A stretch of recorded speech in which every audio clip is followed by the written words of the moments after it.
Saya yakin untuk membeli tiket bahkan 2 kali lipat harganya pun bisa, tetapi pengelola tidak mau menerima itu. Karena apa? Mereka menolak untuk patuh terhadap protokol. Sehingga saya kira kok beberapa yang saya ceritakan tadi menjadi confident kita gitu ya di government, bahwa apa yang kemudian ditulis di SOP ini atau Pranata Nanyar ini adalah sudah dilakukan secara baik. Kalaupun ada 1-2 yang ringan, saya kira ini bagian dari edukasi, bagian menuju ke sebuah adaptasi kebiasaan baru, namanya adaptasi ya, penyesuaian. Iya. Kalau dulu kan kita nggak mungkin loh pakai masker ngobrol kayak Iya. gini ya. Tapi sekarang dipaksa gitu ya. Jadi ya ini kebiasaan kita yang baru, sehingga ini harus dilakukan secara Mau baik. tidak mau harus dilakukan ya. Iya, Dan edukasi kepada wisatawan juga harus betul. berjalan ya. Iya. Pak, kemudian kalau bicara soal uji coba nih Pak, kan sekarang ini masih terutama masuk mayoritas wisata alam Bapak yang dilakukan uji coba. Ke depan apakah akan bertambah lagi atau bagaimana Pak?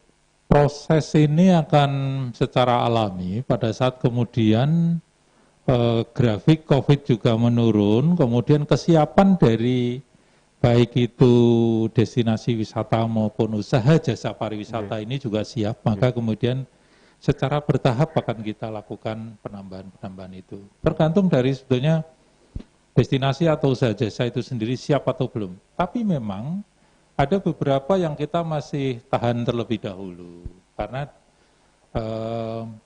itu masuk kategori yang high risk Seperti atau risiko tinggi. Umpamanya bioskop. Bioskop itu berada di ruang tertutup, banyak orang, kemungkinan untuk jaga jarak ya lucu ya. Ya.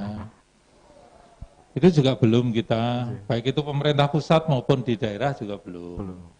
Kemudian mungkin rumah musik ya. Rumah musik ini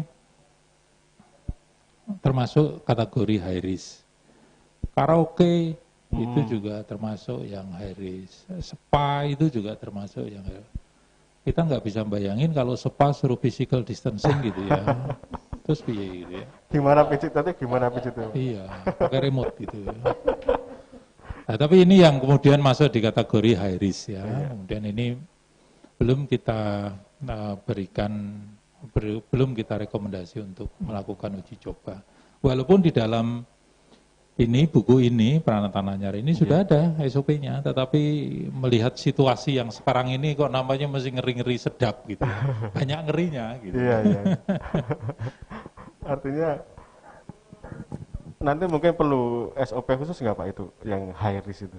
Saya kira kita menunggu perkembangan COVID itu sendiri. Kalau SOP-nya sudah jelas. Sudah jelas. Tinggal situ, Pak, ya? perkembangan sekarang kan kayak positif rate-nya seperti apa, kemudian transmission rate-nya itu juga nanti bagian yang harus kita lakukan pertimbangan secara cermat.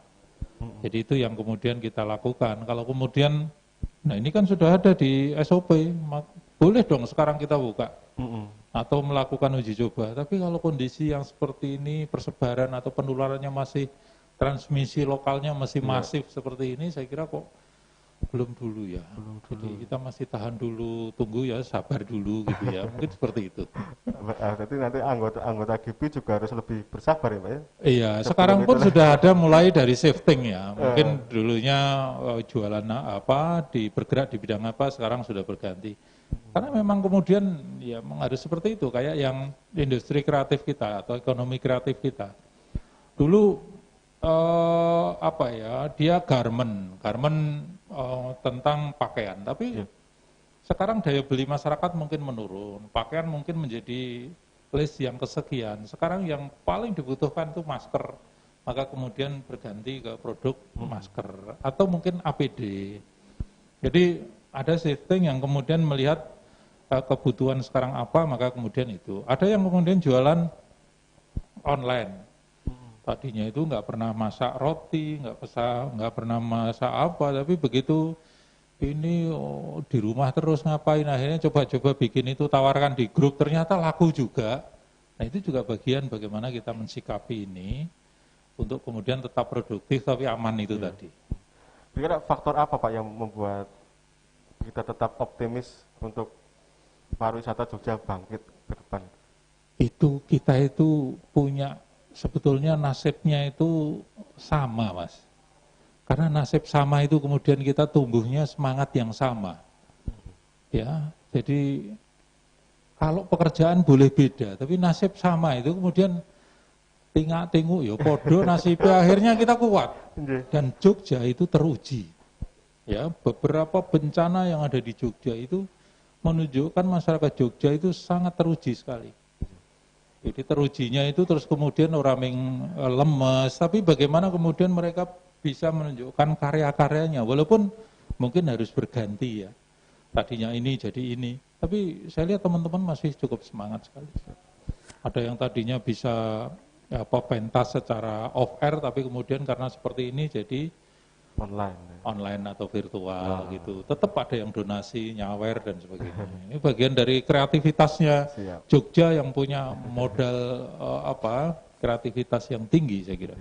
Kalau dari Gibi gimana Pak? Apa optimisme yang bikin tetap semangat untuk jalan terus? Gitu? Ya, justru dalam kondisi pandemi ini sebenarnya menjadi satu keuntungan di balik musibah gitu ya. Bahwa saatnya pariwisata itu sama-sama kita restart menjadi satu pariwisata baru dengan peradaban baru. Artinya banyak hal yang kita benahi menjadi pariwisata Indonesia dan Jogja itu lebih fresh dan lebih memberikan satu garansi tentang tadi sisi kesehatan, sisi kebersihan, keamanan gitu ya, dan keberlanjutan pariwisatanya. Saya pikir itu menjadi hal yang luar biasa. Dan di situasi seperti sekarang ini, semua orang pasti kooperatif untuk bisa melakukan perbaikan. Jadi ini COVID ini benar-benar memberikan pelajaran buat kita yang luar biasa sekali, dan saya yakin bahwa tahun depan satu hal yang akan menjadi luar biasa buat pariwisata Indonesia dan terutama Yogyakarta, karena perubahan-perubahan dan sisi produk pun juga banyak yang berubah. Sehingga saya pikir teman-teman di Jogja juga sudah mulai mempersiapkan diri juga untuk produk-produk menyesuaikan dengan perubahan market yang nantinya akan masuk ke Jogja. Sekarang kita bisa lihat teman-teman tadi yang saya sampaikan tadi, quality tourism tadi, gitu ya, bagaimana kita berpikir mengenai sisi kualitas bukan quantity. Artinya dari sisi kualitas itu akan memberikan satu knowledge dan experience yang berbeda. Saya pikir itu yang kita akan lakukan ke depan, dan ini benar-benar menjadi satu momentum buat bangkitnya pariwisata Jogja ke depan. Siap. Ya. Kalau dari Pak Holik, seperti apa Pak nanti Pak? Apa optimisme tebing Brix ini supaya nanti tetap berjalan dan tetap semangat itu? Ya, di masa pandemi ini kami malah sedikit juga bersyukur, Mas. Yeah. Jadi kok sedikit bersyukur? Ya. Iya. Ya bersyukur lah Mas, semua kita syukuri. Jadi ada beberapa titik atau beberapa venue yang kalau tidak ada pandemi ini mungkin itu tidak jadi, tidak kita kembangkan. Tetapi di masa pandemi ini kan kita tutup, nah kita manfaatkan untuk pengembangan itu. Bukan kita membuat yang mewah, yang bagus, tetapi harapan kami ya seenggaknya layak untuk dikunjungi. Nah, misalnya lapisan permukaan batu di Briksi itu kan banyak yang batuan rapuh atau mengkristal, licin, terutama dengan sepatu yang beralas keras. Nah, itu kita perkeras juga dengan batuan yang solid. Nah, itu jadi. Itu kita kerjakan pas waktu tutup kemarin. Itu ya? Juga penataan di areal kebun buah misalnya yang ada di dalam destinasi Briksi itu kalau tidak tutup ya tidak mungkin kita kerjakan. Nah, karena teman-teman ini semuanya membaur, bekerja gotong royong, ya apa pekerjaannya di situ. Jadi bukan yang dulu jualan tiket juga ikut kerja bangunan istilahnya.